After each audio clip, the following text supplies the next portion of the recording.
आइए हम देखते हैं एक्सरसाइज 6.1 का पहला क्वेश्चन। क्वेश्चन में हमें दे रखा है ए बी तथा सी डी दो सीधी रेखाएं हैं जो एक दूसरे को बिंदु ओ पर प्रतिच्छेदित कर रही हैं।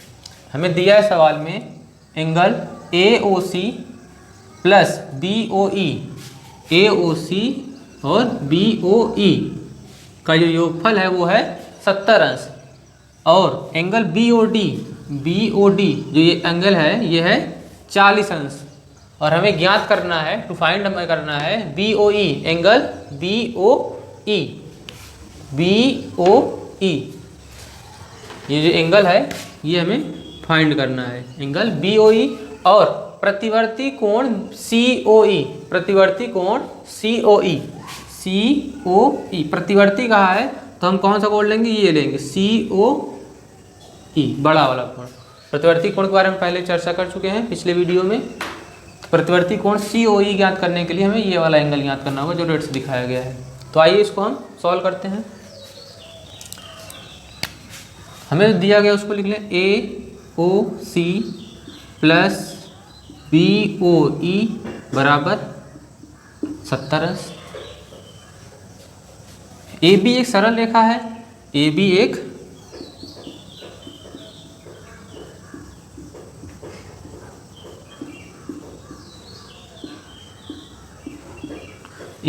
सरल रेखा है, अर्थात ए ओ बी एक 180 अंश का कोण बनेगा स्ट्रेट एंगल से। तो वहाँ से अगर हम इसको देखें तो एंगल ए ओ बी बराबर हो जाएगा 180 अंश, और ए ओ बी आसन कोण अगर हम यहाँ पे देखें तो आसन कोण में 1, 2 और 3, अगर इन तीनों कोणों को हम जोड़ेंगे तो हमें मिलेगा ए ओ बी। तो यहाँ से हम अगर इसको लिखें तो angle A O C plus angle C O E plus angle E O B बराबर हो जाएगा हमारा 180 अंश आसन कोण, आसन तथा यह हम कह सकते हैं रैखिक कोण, रैखिक कोण से। तो यहाँ पे ए O C plus B O ई इसका मान हमें पता है, इन दोनों का जो योगफल है वो 70 अंश है। तो यहाँ पे हम रख देते हैं 70 अंश प्लस सी ओ ई बराबर हो जाएगा 180 अंश। यहाँ से हम सी ओ ई का मान निकाल सकते हैं 180 अंश, इसको पक्षांतर करेंगे माइनस 70 अंश, हमें मिल जाएगा 110 अंश। तो यहाँ से हम इसको पक्षांतर करेंगे तो हमें मिल जाएगा एंगल सी ओ ई बराबर 180 में से 70 अंश पक्षांतर होगा तो बचेगा 110 अंश। तो ये तो हमारा आया एंगल सी ओ ई, जबकि हमें ज्ञात करना है प्रतिवर्ती कोण सी ओ ई। तो प्रतिवर्ती कोण ज्ञात करने के लिए तो यहाँ पे हम इसको लिख रहे हैं प्रतिवर्ती कोण सी ओ ई जो बराबर होगा सी ओ ई बराबर होगा 360 माइनस कोण सी ओ ई, 360 अंश माइनस कोण सी ओ ई, सी ओ ई हमने निकाला है यहाँ पे।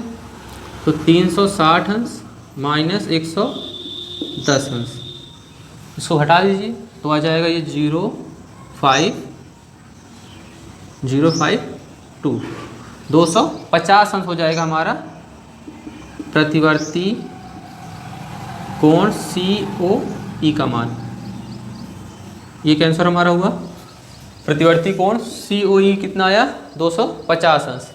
आइए देखते हैं एंगल बी ओ ई कितना है। बी ओ ई को ज्ञात करने के लिए हमें दिया गया है सी डी क्या है, एक सरल रेखा है। जब सी डी एक सरल रेखा है तो ये 180 अंश का कोण बनाएगी स्ट्रेट एंगल से, और हमें बी ओ डी का मान दिया गया है, ये कोण हमें दिया गया है बी ओ डी, ये हमको दिया गया है 40 अंश, और हमने अभी निकाल रखा सी ओ ई का मान। सी ओ ई का मान हमारा कितना है 110 अंश, यहाँ से यहाँ तक। हम आसानी से एंगल बी ओ ई को निकाल सकते हैं स्ट्रेट एंगल से, रैखिक कोण से। तो देखिए सी डी एक सरल रेखा है, सरल रेखा है अर्थात 180 अंश का कोण बनेगा। तो angle COE plus angle BOE plus angle BOD बराबर 180 अंश।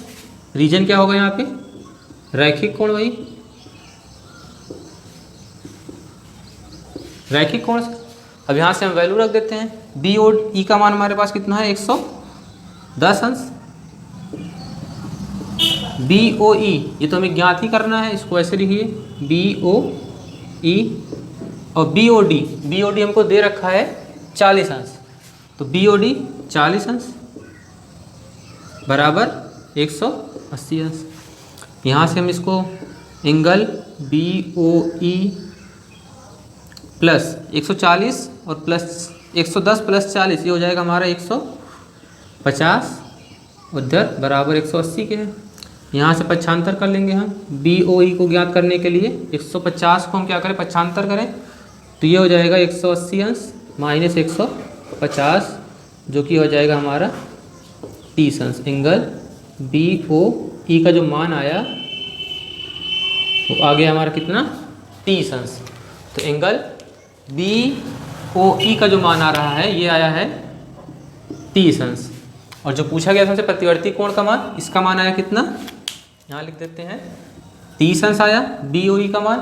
और प्रतिवर्ती कोण COE, प्रतिवर्ती कोण COE का जो मान आया है वो कितना है हमारा? 250 अंश। आइए देखते हैं क्वेश्चन नंबर 2। क्वेश्चन नंबर 2 में दिया गया हमें XY और यमयन रेखाएं एक दूसरे को बिंदु O पर प्रतिच्छेदित करती हैं और एंगल POI कोण POI बराबर 90 अंश दिया गया है। और A अनुपात B जो ये कोण बन रहा है यहाँ पर POM और MOX, तो ये A और B मान लिया गया है। और इनका जो अनुपात दिया गया है हमें 2:3 है। हमें ज्ञात करना है C का मान, C अर्थात कोण XON का मान। तो आइए देखते हैं। दिया गया POI बराबर 90 अंश, A अनुपात B जो है 2:3 में है और C का मान ज्ञात करना है। आइए इसको हम सॉल्व करते हैं। अब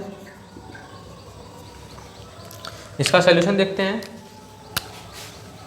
हमें A अनुपात B दे रखा है, A अनुपात B जो है 2:3 है। अगर हम इनका अनुपातिक स्थिरांक माने तो A बराबर 2 के और B बराबर हो जाएगा हमारा 3 के। और हमको दे रखा है कोण POY बराबर 90 अंश। XY एक सरल रेखा है, XY एक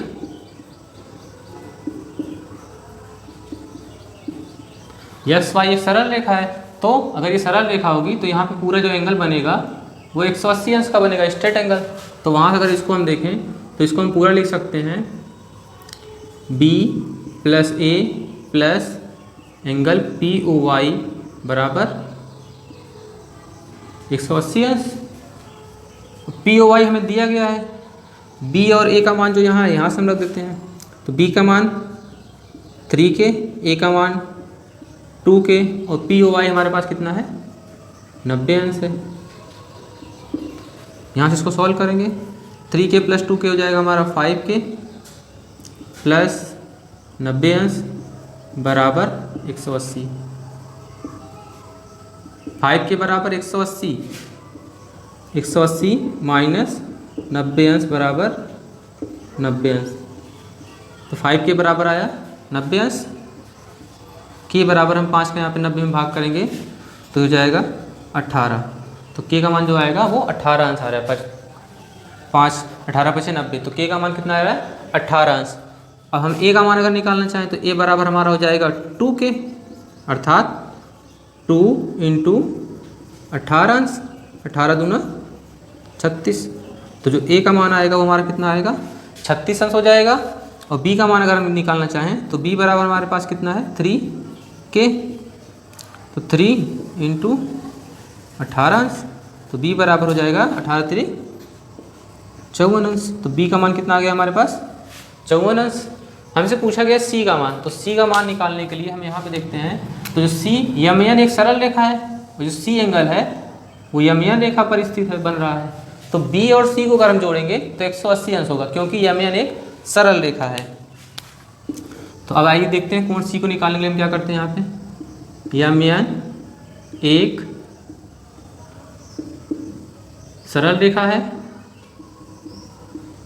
सरल रेखा है अर्थात ये 180 अंश का कोण बनेगा यहाँ पर यम एन रेखा पर।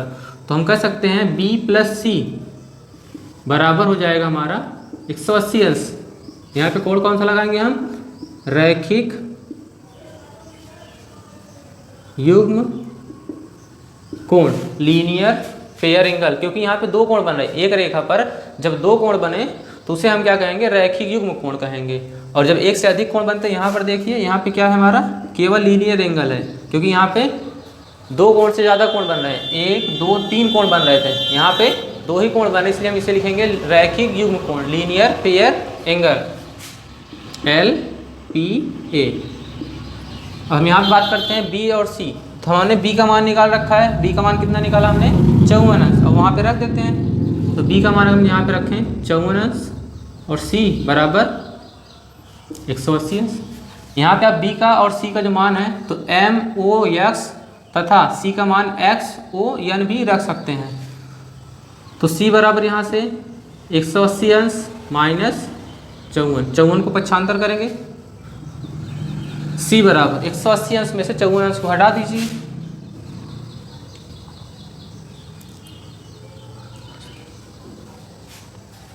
सॉरी 126 अंश। तो कौन सी का मान जो आ रहा है हमारे पास कितना आ रहा है, 126 अंश। ये हमसे पूछा गया था, ये इसका आया आंसर। कौन सी का मान कितना है, 126 अंश। क्या किया गया इस सवाल में, फिर से एक बार देख लेते हैं। हमें दिया गया था यम एन और XY सरल रेखा बिंदु O पर प्रतिच्छेद कर रही हैं, POY 90 अंश है, ये दिया गया था। A और B का अनुपात हमें दिया था 2:3, अर्थात A और B का जो कोण का अनुपात बनेगा वहाँ पर 2:3 बनेगा। सबसे पहले हमने XY सरल रेखा से इसको सॉल्व किया, सरल रेखा पे रैखिक युग्म कोण बन रहा है यहाँ पर, तो उसका हमने यहाँ पर प्रयोग किया। और यहाँ पे B + A + 90 बराबर हो जाएगा 180 अंश। P का मान हमने 3K रखा और A का मान 2K। 3K और 2K क्यों रख रहे हैं, क्योंकि इनका अनुपात 2:3 है। वहाँ से हमने इसका अनुपातिक स्थिरांक K मान करके A का मान निकाल लिया है और B का। अब इस समीकरण में रखा और यहाँ से हमने K का मान निकाला, K का मान निकाला और K का मान जब आ गया तो हम A का मान आसानी से निकाल सकते हैं। K के मान को A में रखते हैं तो 2K बराबर हो जाएगा हमारा यहाँ पे 36 अंश। और B का मान हमने इसी प्रकार निकाल लिया 54 अंश। लास्ट में C का मान निकालना था, तो C का मान निकालने के लिए हमने यम एन सरल रेखा का प्रयोग किया और यहाँ पे बन रहा है एक रैखिक युग्म कोण। तो B + C बराबर 180 अंश। यहाँ पे B का मान रखा क्योंकि B का मान हमने निकाल रखा था, और यहाँ फिर C का मान हमने निकाल लिया 126 अंश। ये इस क्वेश्चन का सोल्यूशन हुआ। आइए देखते हैं क्वेश्चन नंबर 3। क्वेश्चन नंबर 3 में दिया गया हमको PQR एंगल, PQR बराबर है एंगल PRQ के। हमें सिद्ध करना है PQS एंगल, PQS बराबर है कोण PRT के। तो आइए इसका हम सोल्यूशन देखते हैं। तो सबसे पहले हम देखते हैं, दिया गया है हमें PQR बराबर PRQ। PQR ये एंगल बराबर है PRQ के। हमें सिद्ध करना है PQS दिस एंगल, PQS बराबर है PRT के, PRT के। तो आइए देखते हैं, एंगल PQR बराबर है PRQ के। ये हमें दिया गया है, ये तो दिया ही है। अब हम करते हैं, इसमें से दोनों तरफ से हम क्या कर दें, 180 में से दोनों तरफ को घटा दें। अगर हम दोनों तरफ को 180 अंश में से घटा देते हैं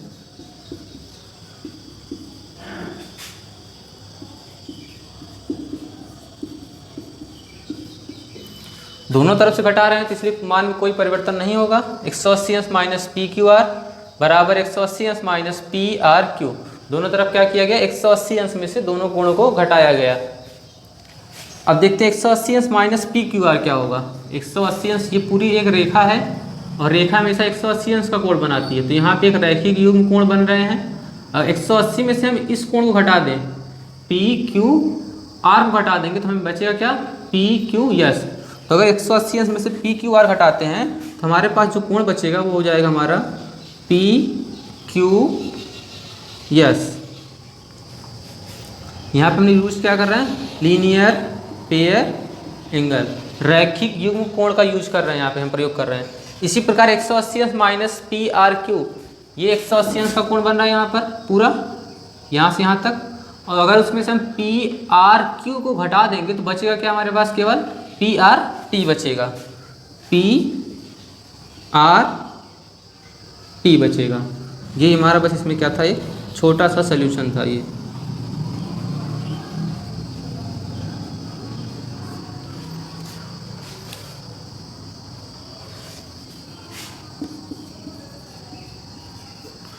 था ये एक तीसरा क्वेश्चन का सोल्यूशन।